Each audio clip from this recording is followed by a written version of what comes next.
some important things that we dealt with last night. So let me begin with it. We had our annual finance meeting last night, which is required by Indiana Code, where we go over with the board and the public our financial situation for Greensburg schools for the year of 2025. A lot of different data out there that you can go to on the DLGF site if you want to take a look at it specifically. I think one of the things that all of our data shows that over the last 5 years in particular, which is kind of where we look at a 5-year history, we've been very, very stable in all of our accounts. Our revenues that we bring in are above the expenditures which we have going out, which is always where we want to be, but we also aren't a bank, so we're not storing up a lot of extra money, but we're making sure that we can pay the bills every month, and I think we've done a really good job of that, even in some a little bit of trying times right now for a lot of school districts. But I think our overall picture is very stable. Our student numbers, or ADM, which is going to determine how much money we're going to get from the state, that has been decreasing a little bit, as everybody's has, because the ADMs have been going down simply because there are less students out there. But we've adjusted to that and made changes through attrition with staffing to where we feel pretty comfortable where we're at. Don't anticipate in 26 having to do anything drastic. We have some retirements, and we always have some people who leave, so I think any changes that we would have to make definitely would be able to make just simply through attrition. Never want to tell somebody that you're not going to be back the next year for your job, so that's always a goal. But Greensburg's financial situation right now is excellent. Still anticipating a little bit of problem, from the property tax issue with our operations fund beginning next year when we do see the full impact of the tax cuts, but still don't know exactly how much that's going to be, but it looks like in Greensburg probably about $500,000 a year, and I think anyone can figure out pretty quickly if you're losing $500,000, there's got to be some give somewhere. But we do have I think cash balances that we can survive this in the short term, as long as it's not a long-term situation. But I would just tell everybody from our annual finance report that we gave to the board last night, Greensburg Schools is in great shape, and I want to thank our community for their support financially, and also thank our teachers and staff for understanding that there are limits to what we can provide. I think one of the major things that we have to look at every year is our health insurance cost, and those are continually rising, although we do have that under control as well. I think we provide a very good program for our employees that get health insurance, and they haven't really seen an increase in cost in multiple years now. And that's saying a lot right there. It says a lot, and I think when you look at it, school corporations, if you are over 112% of the state plan, you can be forced to go to the state plan. Greensburg Schools cost is about 70% of the state plan. So you can see where we've done a great job, I think, of managing our health insurance costs, still providing a really good product for our employees. And much of that's done because of our partnership that we have with Decatur County Memorial Hospital. We rely upon them for most of our care. We have the clinic with them. We use pharmacy with them, and we're very appreciative of the partnership that we have with Decatur County Memorial Hospital.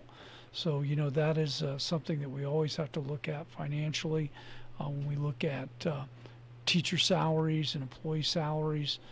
Those are things that I think everybody every year hopes at least that they get a raise of some kind every year, and we try to do that, probably not as much as everybody would like, but we've been able to give a 1% to 2% raise every year for the last 5 years, so that kind of keeps us moving. Our bottom of our teacher salary is $46,000 a year, which is above the requirement of $45,000. So we really want to try to get that up to about $50,000 as our minimum salary. Our maximum salary is $80,000, so it's in the range of everybody else in the area, as is our minimum salary. I didn't realize there was a minimum salary. Is that something the state sets? Yeah, it's something the state sets. Okay. They want every beginning salary to be at the $45,000 range. We've been at 46 now for 3 or 4 years, so we were a little bit ahead of the curve there. But it's one thing about being ahead of the curve; it always catches up with you. So we've got to do everything we can to keep moving so that we can be competitive and keep and bring in the best teachers that we possibly can for our students. So the annual financial meeting that we had last night, that's very, very important to the corporation. At that time, we also named Stephanie Kress as our local board counsel, and Kroger, Gardis, and Regis out of Indianapolis as our labor counsel for the board. So those are some kind of things that we have to do on a yearly basis to be in compliance with all the legals through Indiana code. Also last night, very importantly, we had a good discussion on the TAG grant, which is the Teacher Appreciation Grant that the state put out. Greensburg qualified for $71,000 for that grant, and that's supposed to go to your top 20% of your teachers, and it can only go to the top 20% of your teachers who qualify for the stipend simply by showing that you have growth in your students academically over the course of last year, because it's in looking at last year. And we, looking at 20%, we should have been able to fund 27 teachers, but since we only got $71,000, we can only fund 20 teachers because we can't spend any more than what we're bringing in for the grant. So we're going to fund 20 teachers at $3,500. That'll be their stipend. So that brings us up to around $70,000. We have committees at each of our buildings, including administrators and teachers, that will take a look at applications that our teachers have made for the grant, and they will select teachers from each of our buildings. We'll have 9 teachers from the elementary, 5 teachers from the junior high, and 6 teachers from the high school that will make up those 20 teachers that will receive that $3,500 stipend. That is just amazing. That's a lot of staff, if you really think about it, that reach that 20%. Well, actually, we have a lot more than that would be. That's just a number that they set as at 20%. But, for us, that's 27 teachers. We have, over 130 teachers or school personnel that are certified. So, it's really a fairly small number. I think when us, like most corporations, we look at that and we know we have a lot more than 20 teachers that should be receiving probably this stipend for the great job that they do in the classroom. But it is what it is. I've had multiple meetings with our staff on this, with our Greensburg Teachers Association, their representatives, and we just have to follow the direction that we get from the state on it. But we'll be making a final decision on that by the end of this month, and we have to send the names of the recipients to the DOE by January 31st. So that process has been one that it's not one that is fun to have to just pick and choose, but we think we have as fair a process as we can for that selection. Yeah, absolutely. So we had that discussion last night. Some other things I want to bring to your attention is this weekend we have a big event at Greensburg High School on Saturday night. We have our new inductees into Greensburg Hall of Fame, and we have 2 new inductees for this year, those being Dan Manis, who most people know. Dan was a previous mayor of Greensburg and was involved in a lot of different activities through the Stellar project that's brought some, I think, really some enhancements to our community. He started some of those projects, and Josh has, needless to say, finished most of those and brought about some new things as well. But we're recognizing Dan for his time as a police officer in the community, a fire chief in the community, mayor in the community, and he even served after his retirement as the assistant athletic director at our junior high. So Dan's always been involved in community service, and we wanted to recognize him for that. He was a police officer. For a couple of years, yeah. Oh my goodness. So known as Officer Friendly. I know that's hard to believe, but he takes great pride in that. And Dan's he's a super guy, and he bleeds blue. He loves Greensburg and everything about it, and he's done a great job in his community service, and we just want to recognize him with a spot in our Hall of Fame. Yeah. Also, we are inducting someone who, while she has a tremendous resume, and probably most people like myself who's been here my whole life, I've never heard of her before until we did some research, but her name is Catherine Lanham Miller. She graduated from Greensburg High School in 1934. Oh my goodness. And so she is deceased, but she has quite the history. She graduated in 34, and she went on to Indiana University, where she got her bachelor's degree. During World War II, this is a really, I think, unique thing. During World War II, she worked in Washington, D.C. With the Office of War Information, and she worked with the government-sponsored advertising campaign called Careless Talk Costs Lives. So, we probably all heard, some of those little short things that they use, loose lips, Yeah. sink ships, and things Yeah. like that. She was part of that team that put all of that out for our public during World War II. So I think that's pretty unique. After the war, she went into advertising in New York City, and she held full-time positions in advertising with TV Guide magazine. She was a chief for Gerald Sussinger Advertising Agency in Philadelphia, and then she became a freelance journalist, and I thought this was very unique. From 1968 on, she wrote hundreds of articles for national magazines, including Good Housekeeping, Harper's Bazaar, Ladies' Home Journal, House Beautiful, and other publications. She also had over 100 appearances in the 70s on the Mike Douglas Show and some of the talk shows that were out there during the daytime. So quite a famous person. What a that life she lived. Yes, they graduated from Greensburg High School way back in 1934. So Saturday night, it's going to be our honor to induct her and Dan into the Greensburg High School Hall of Fame. That's neat. So the Hall of Fame, if you remember, it began in 2014. So we've been doing this for 11 years, actually 10 years of inductions, because we didn't induct in during the COVID year, but this will be our 10th year of inducting into the Hall of Fame. I think it's 24 recipients now in the Hall of Fame. So if you have the opportunity in between the JV and varsity basketball games Saturday night, Greensburg High School will be inducting these two individuals into our Hall of Fame.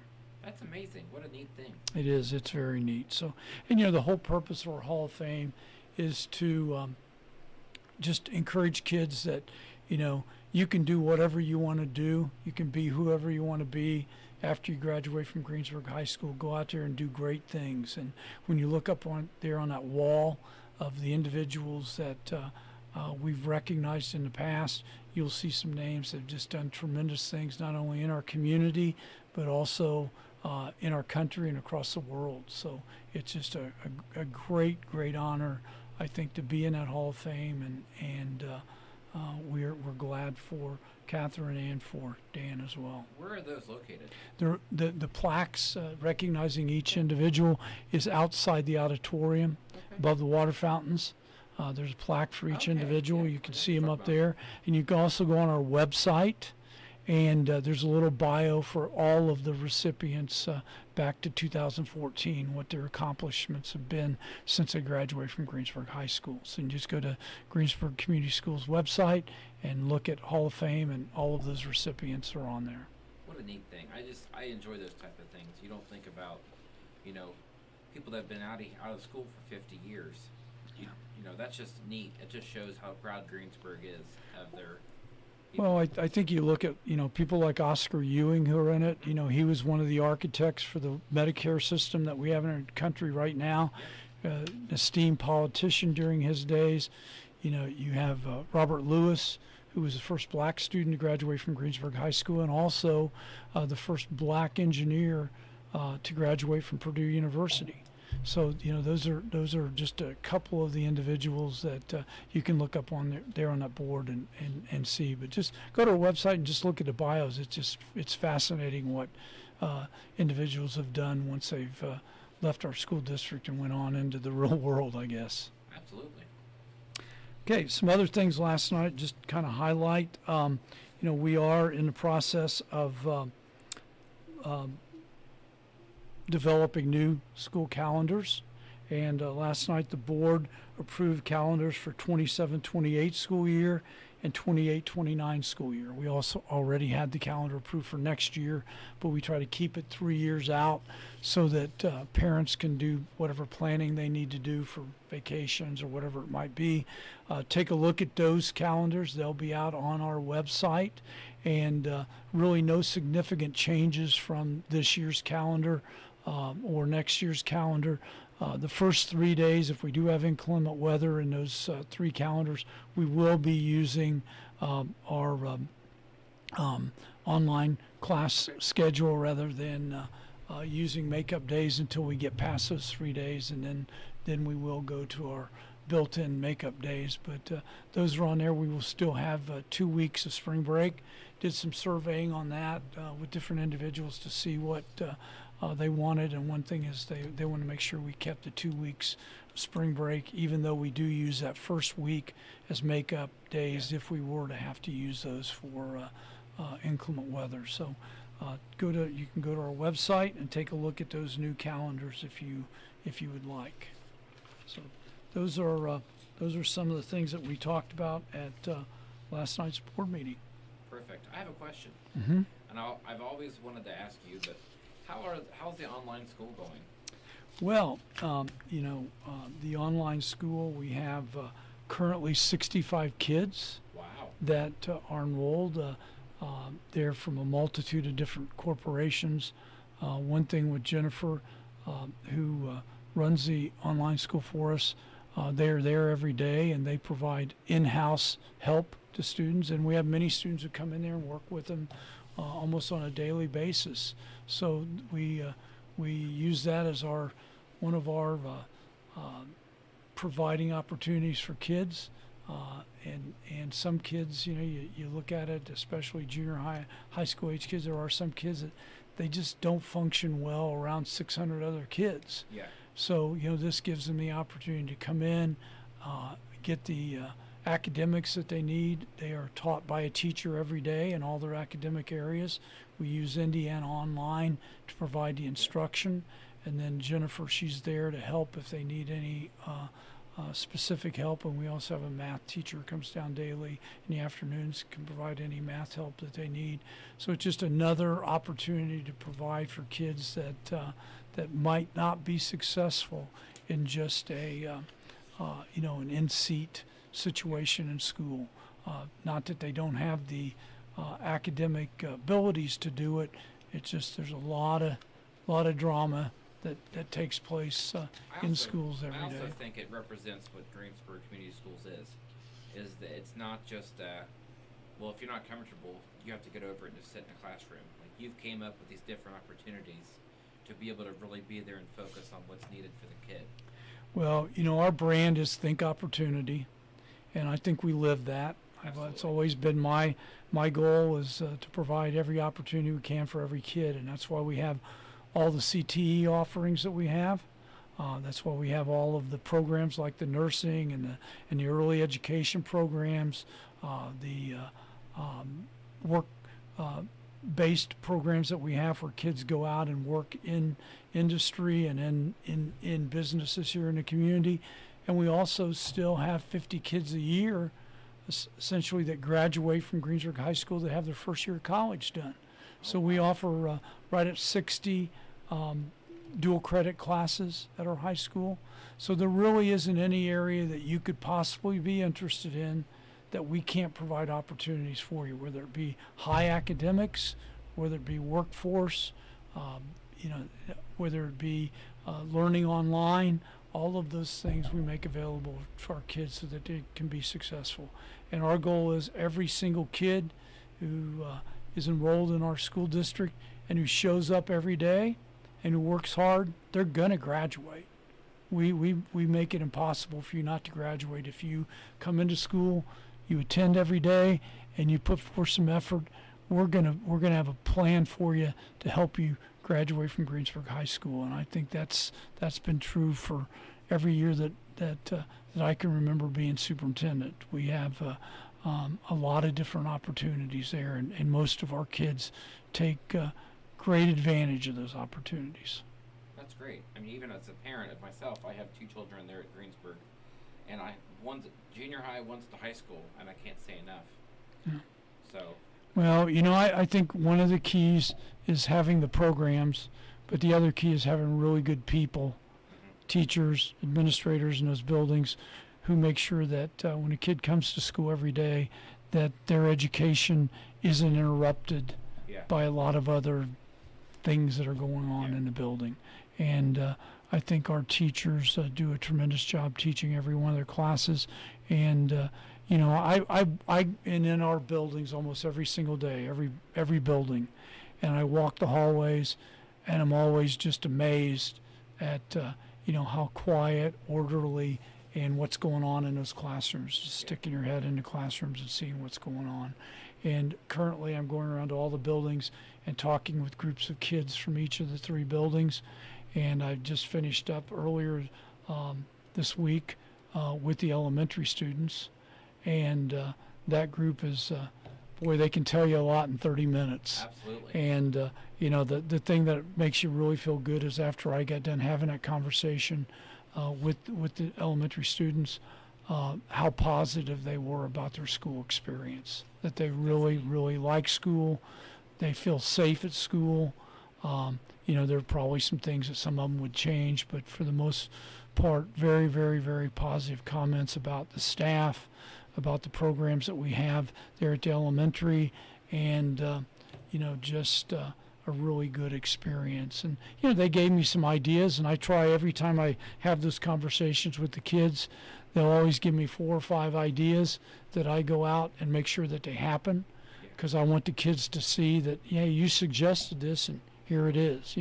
Everything from the kickball field that we have at the elementary to the picnic tables that we have at the high school that kids can go out on there in front of the building, just seem like minor things, but to them it's important. So I want them to be able to see that there are things that they'd like to have that it's really not a huge cost to us. We can do all those things. My main concern, if I went into the buildings and all the kids talked about was that they didn't feel safe, or that there was, things like that, then I would have real concerns. And I know there's probably people out there listening, well, my kid doesn't feel safe at school. Well, if that's the case, they need to be having conversation with the staff there in that building, the counselors, the principals, the SRO, the classroom teachers. And, that's another thing that has been something that, we're unique. We have a nurse in every single building. We have an SRO in every single building. We have 3 administrators in every single building. And we have 2 counselors in every single building. And all of those things that kids run into, that they have problems with, that's what these individuals are there for, is to help them through those problems, whether it's a health concern or a social concern with what's going on in the building with other students or academics. There's got to be somebody in that building that they feel comfortable going to and getting resolution to whatever problem they have. It's just, like I said, it's just a testament to the school corporation. I mean, to have that many administrators, to have the nurses and every SROs. And it's interesting, too. I mean, I see the SROs as a parent walking with the kids or talking to the kids, or my daughter Sophie's at junior high. We ran into Brendan Bridges at the grocery store, and she just walked by him, and they butted knuckles. Yep. And it was just funny, because it's like, how often does that kind of thing happen? I think our kids, they know the SROs are police officers, but they don't feel like they're in a police state. And that's the one thing when we hire the SROs, that's the one thing that I say is, I don't want a Rambo. Yeah. I want someone who can relate to parents, who can relate to staff, and most importantly, can relate to kids. And I think our three SROs that we have do a tremendous job with that. And it's everything from Dave Wilson, who's the SRO at the elementary. He probably ties 100 shoes every day and probably opens 200 milk cartons at lunch every day. Just things like that. It's very, very important to where I think it helps promote the idea that, police officers in Greensburg, they may be a little bit different than police officers everywhere else. They're here to help. They're not here to be, a police state to where everybody has to fear, the police. I don't think anyone in our community fears the police. I know that they're here to help protect all of us and keep order, and that's what we want. So, when you look at funding schools, there's a lot more there than what some people think, and some of those people even being, our legislators. Yes, it's very, very important that the majority of the monies we get go to teachers so it can go into the classroom. And ours does, over 7% of our monies that we get from the state go directly into the classroom for teachers and classroom things. But the other 23% or the other 33% there is also very, very important, because that's what helps provide these other positions that also kids benefit from. Absolutely, yeah. Well, Mr. Hunter, do you have anything else this morning you want to share? No, I think we're good. Off to a great start. Second semester, we had I think a really good first semester. Look forward to finishing things up here in the long run between now and spring break. Especially when we will be using Martin Luther King Day as a snow makeup day and President's Day as a snow makeup day. So, we've got kind of a long run here until spring break, and I think everybody is geared up for it, and things seem to be going great in our buildings. Want to wish all of our athletic teams, successful athletic seasons here to finish up. Our basketball teams, swim teams, wrestling team. I don't know. I think I got them all, but we've got musicals coming up here in the elementary. We've got musicals that'll be coming up in the spring at the high school. So we've got a lot of different activities. Our band and choirs are all participating in a lot of different things, and we have a very, very active student body. Absolutely. And that's what we want. So just good luck to everybody this second semester, and thank you for letting me come in today and share. Perfect, anytime. All right, we're going to take a little bit of time here, listen to some music, and then we're going to